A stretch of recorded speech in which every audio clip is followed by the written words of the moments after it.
If my group is good at making cigarettes and some other group is good at distributing them, we're going to stick to what we're good at and get somebody else to distribute. If we're good at growing weed or marijuana and someone else is good at smuggling it across the border for us, we're going to stick to our specializations. And I think that runs across the boards for any organized crime groups that are more mature, I'd say.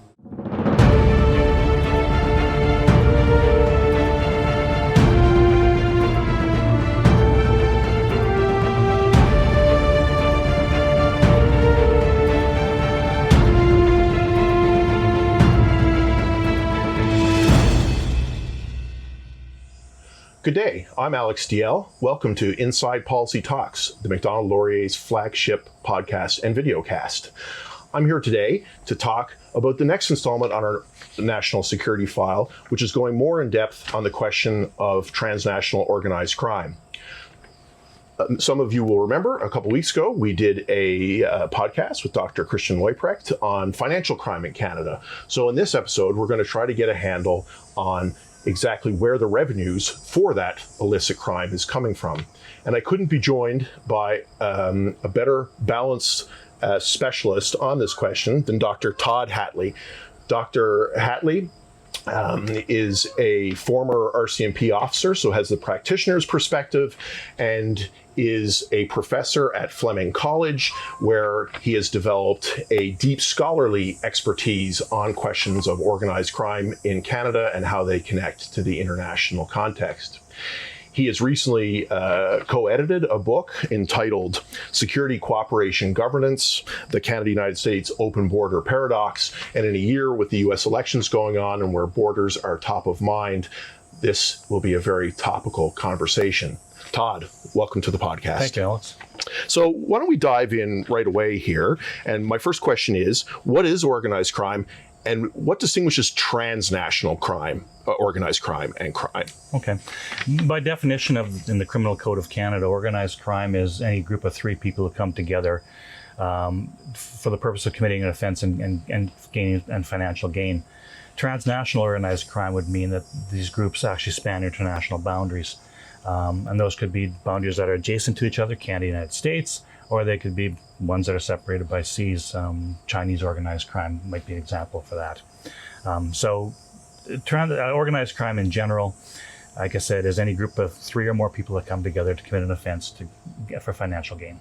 Do they have to do it more than once? I mean, is there a continuity question? Yeah, there would be a continuity question, and certainly that's defined in the criminal code also, that they can't just be coming together one time. There has to be a more of a history involved in that. Okay, great. Well, so you have an extensive experience across the research community, across the professional community. When you analyze organized crime to try to understand it and its transnational dimensions, what are some of the trends you're seeing in terms of how law enforcement and the academic community are understanding this phenomenon? I think, I'll start at the most basic level, and this is certainly not true for all organized crime groups, but many organized crime groups are drawn together because of a common culture or a common ideology.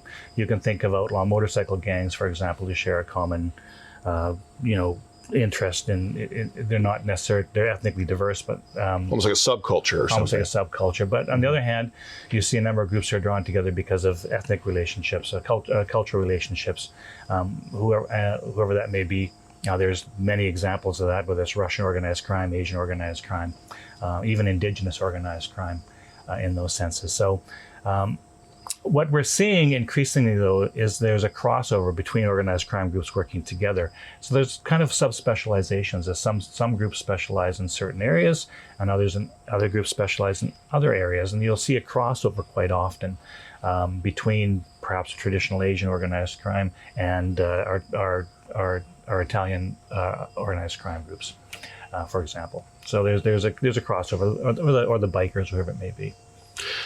So when it comes to that question then, so you've mentioned specialization, and some of this I think goes back to the fact that organized crime, organized criminals are serving criminal markets, illegal markets, and selling illegal commodities to make money from, to generate that revenue that we've been talking about on this podcast. Is there any more you can say about that side of the equation and maybe how that speaks to even the subdivision question? I think it's fairly simple economics. We rationalize our industries and things we're good at. If my group is good at making cigarettes and some other group is good at distributing them, we're going to stick to what we're good at and get somebody else to distribute. If we're good at growing weed or marijuana and someone else is good at smuggling it across the border for us, we're going to stick to our specializations. And I think that runs across the boards for any organized crime groups that are more mature, I'd say. Does that make these groups more resilient or more vulnerable? I think it makes them more resilient. It gives them a smaller area to focus on, to think about in terms of strategic need and tactical outcomes, in my view. Yeah.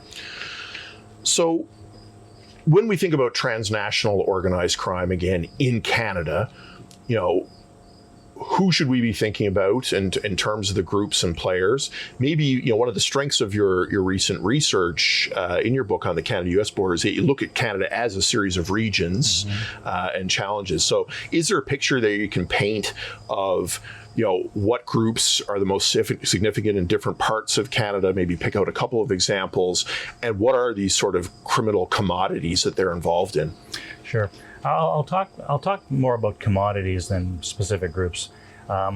Certainly, when you think about illegal marijuana being grown for export to other countries, well, BC, of course, has got this great reputation as BC Bud, and they've got the Western Seaboard to move it across down to the United States. But in reality, the bigger marketplace is the Eastern Seaboard of the United States, and there's more marijuana grown in Ontario here because we're much closer to that marketplace.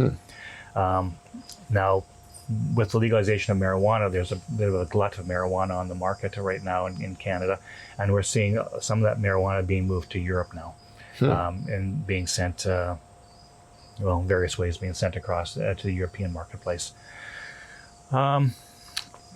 Vehicles. I mean, you have to get vehicles they're going to places like Russia, they're going to places like Africa. So this is like the phenomenon of like RAV4s being stolen from people's driveways, etc. Yeah. And then so you want to get them off of the Eastern Seaboard of Canada. You want to move them out of the Port of Montreal generally. So they're being stolen in large metropolitan areas like Toronto, like Montreal. Not to say that Vancouver doesn't have its own problem with auto theft. It does, but if your major market is being supplied and they're going east, then you're going to be stealing out of the major centers in Canada, and they're going to be moving out to the Port of Montreal or the Port of Halifax. That said, the absence of outbound inspections by CBSA really is impactful on the auto theft industry. I mean, It's pretty simple. You steal a car, you put it in the container, it's on the Port of Montreal in a day, and it's gone a day later, and no one's done an inspection on what's going out. Right. It's a pretty good gig. Pretty good gig, yeah. I think you've pointed here, interestingly, to three things that people may not immediately think about as criminal markets. I mean, tobacco, which you can buy legally, marijuana in this country, which you can buy legally, obviously automobiles, as a commodity for, the criminalized commodity. Maybe we can pay a tiny bit of attention to the question of some of the ones that, are having a very, very serious impact on the public health, safety, criminality, et cetera, in communities, such as fentanyl. And I know that over the last few years, there's been different reports about fentanyl, Canada's role in this industry, this criminal industry, the multitude of connections that exist across North America, across the Pacific, and recently discussions as well about across the Atlantic. Yeah. Is there anything you could tell us about that? Sure. A couple of years ago, it's probably been 2 or 3 years now that we've seen a spike in fentanyl deaths in Canada, particularly in British Columbia and Lower Mainland. And my observation was that the spike in deaths wasn't a result of fentanyl being added to drugs or whatever. It was the result of fentanyl, the availability of fentanyl in the market. And I guess About a month ago, a report came out from the RCMP that Canada is now a net producer of fentanyl. So the precursor chemicals will come in from places, and they point to China, but India is also culpable in this as a supplier of precursor drugs. And the drugs will get made in Canada and then smuggled out of the country. But when you're making a large commodity, you're bound to have excess, and that ends up in the local marketplace. So why are we having fentanyl deaths? Because there's an excess in the marketplace. Drives prices down, I assume. I guess I assume it'll drive prices down, but it just becomes more available. Right. As it becomes more available, you're bound to have more deaths associated to the fentanyl. So if you think about this in two terms, you think about it as a criminal enterprise. They're setting up shop in Canada. Why? Well, it's easy to get the precursor drugs in, and it's easy to get the finished product out. And the enforcement is, for lack of a better word, limited. All right. I think from a public health perspective now, that we create all this fentanyl is created in North America, in Canadian kitchens and Canadian labs. All of it doesn't get exported. There's a glut on the market. It becomes a domestic problem for us, a local health problem. So when you think about what are our solutions to this, I don't think we can enforce our way out of this. Okay. In my view, I've always looked towards public education as our key, but we also have to have better laws for controlling precursor chemicals coming into the country. They got to be listed chemicals. There's got to be better inspections on them. We've got to flag countries so we know these are coming from in the first place, in order to have better enforcement. So we got to start at the incoming product end, and we have to go look towards the end product where people are using and educate people against the use of these sort of products. Right. So you raised a couple of interesting points there. You mentioned export controls, but you're also saying that some of the import side, what's coming into Canada, that there are weaknesses there or things that criminals can exploit. Also in your book, you point out that when it comes to organized crime, once you get below the federal level, that, at the provincial and generally municipal levels of law enforcement, it tends to be more ad hoc, a lot of the cooperation on organized crime and understanding the national picture. Could you maybe tell us a little bit more about some of these distinctive challenges that start at the border and then continue inside of the country? Sure. I've always said that if I was a bad guy and I wanted to smuggle product into Canada, I wanted a bonded warehouse and customs cleared drivers and trucks. Yeah. And we used to see this drugs coming in on trucks that were coming out of bonded warehouses and crossing the border straight through because A, they were being expedited because they were fresh fruits or vegetables, and B, the truck was pre-cleared to pass customs. Right. So if you can fit within this particular model of clean drivers, clean trucks, clean warehouses, and no one knows that you're sticking bad stuff, and your driver doesn't know, you're putting illegal product on these vehicles, they're flowing into Canada quite easily. So I think at one point our inspection rate of commercial vehicles was as low as 4%. I don't know what it is now. That was a number of years ago. If I'm running a criminal enterprise, I'm just going to fit that into my business model. I'm going to lose 4% of my product. I'll fit that into my pricing. I'll make it work. Once the stuff clears the border, you have police of jurisdiction, you have RCMP, you have CBSA, you really have a mix of groups that have to somehow work together to do enforcement. My experience is that enforcement of large-scale organized crime groups is very cumbersome, that you can't take on all the problems. You can take on one or two, and you can disrupt or you can dismantle. And once you've done that one, there's another one to go on to, and there's another one to go on to. And it's sort of like when you cut off the head of the snake and the 7 more appear. There's good research to show us that going after the top tier leaders is not where you want to do your enforcement, because once you take off the top leader, all the 7 or 8 lieutenants will go off and create their own crime groups. The leader was what held them together in the first place. So you got to target your enforcement at different areas. We often target the heads of organizations, which I think might not necessarily be the best approach to doing enforcement. Right. It certainly runs contrary to what the research tells us anyway. So to have a more networked approach like that, that's looking at the whole organization, and as you mentioned earlier, connected to potentially different organizations that are kind of collaborating. Is law? Oh yeah, please jump in. Todd. You said something really important here, having a networked approach, and this has always been one of my arguments that I've had. Is we don't look at networks, we look at commodities. Right. When we do investigations, we follow the commodity because that's what we want is the commodity. But in my opinion, many times we should really be looking at the network and trying to pick up the strategic point to disrupt the network to dismantle the whole thing, as opposed to chasing the end product, which is the commodity. And too often we get the commodity, we got our picture with the commodity, and it's in the paper. We've got $1 million worth of cocaine or whatever it is, and we carry on to the next product. But the network's still in place. We haven't really disrupted it. We just took a commodity away. So it sounds like in a lot of things you need to be smarter, using technology, using comprehensive collaboration with law enforcement at all the levels of government, cross organizations. I think police have all that information already. Yeah. Police certainly understand networks and can put together and show you what a network looks like. Right.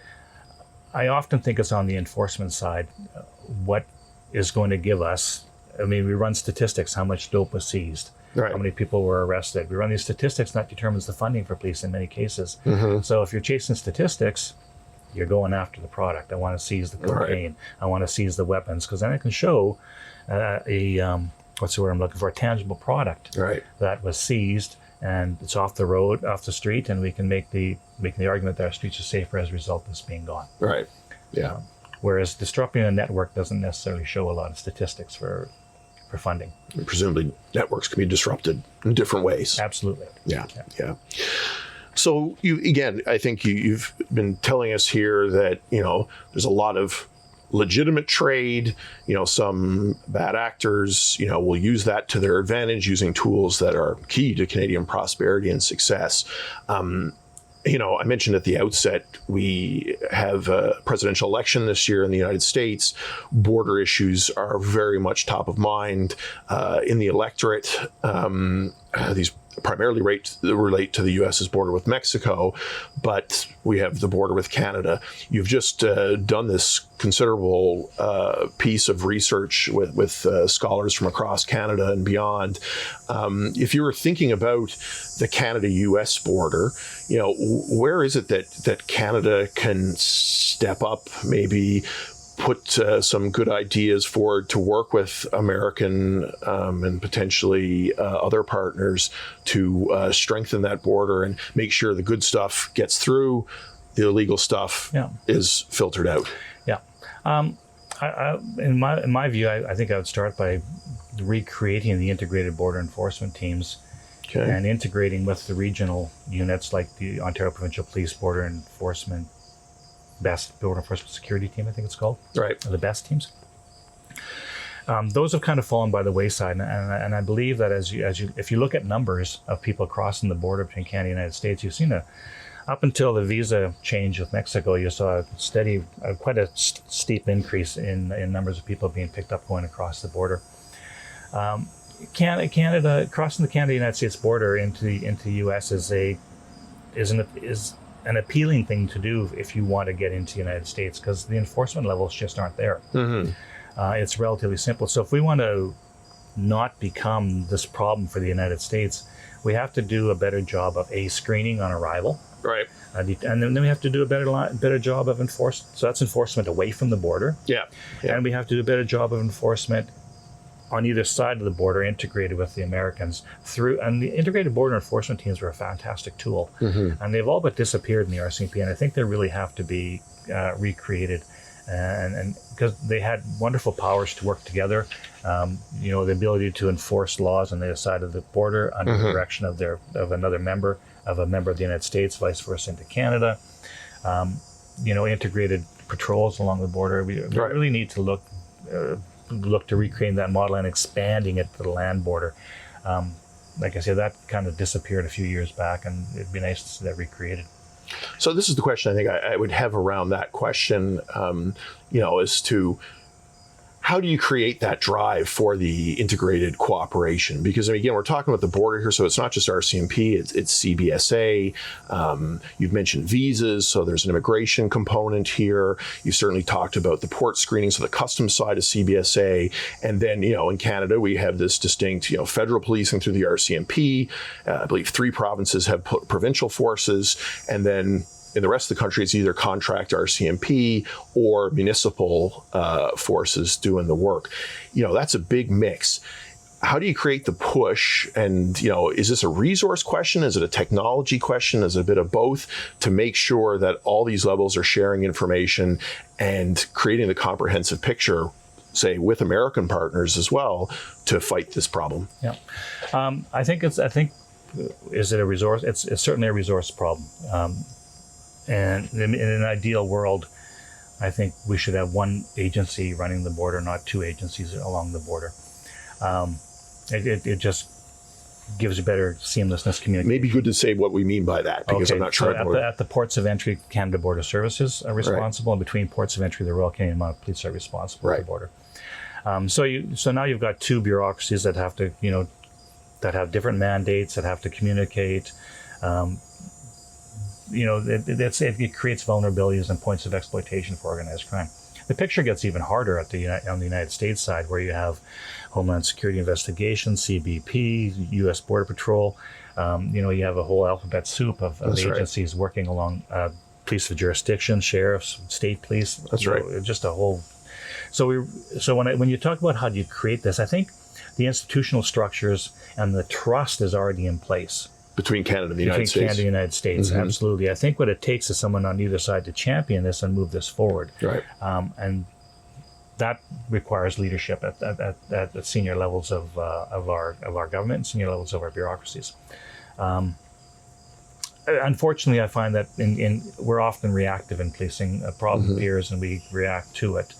And I think the problems here already, we're just kind of not looking at it close enough, and it's going to probably get worse regardless of who gets elected in the United States.